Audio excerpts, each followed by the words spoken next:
Asher and Sor-Elena had been on the road with their unit of dedicates for a week now. Asher had tried not to have expectations for how it would be. She had never been near a battle before in her life.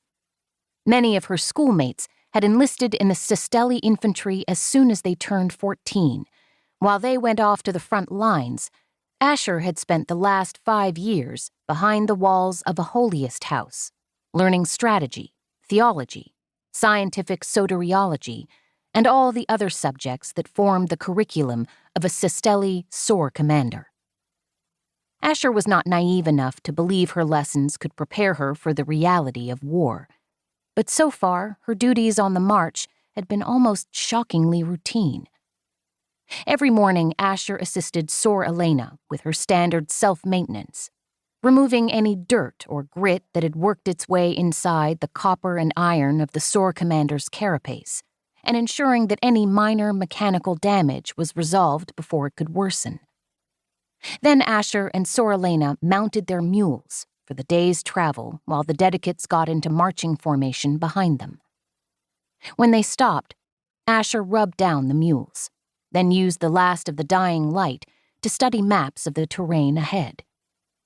Once her duties were taken care of, she left Sor-Elena meditating by the road and crawled into her own small tent to sleep.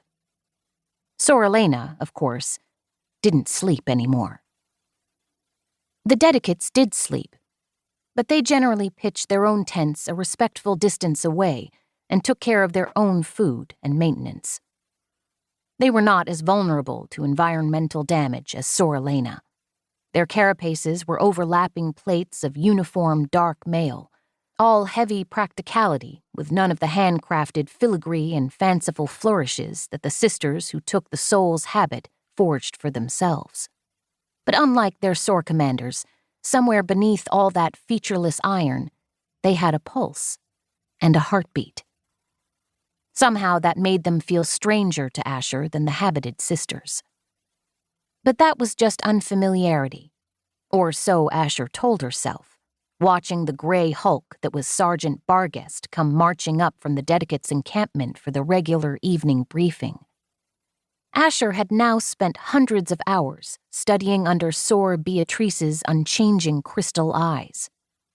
She'd taken apart Sor Raphael's arm and put it back together again, while Sor Raphael watched and critiqued her technique.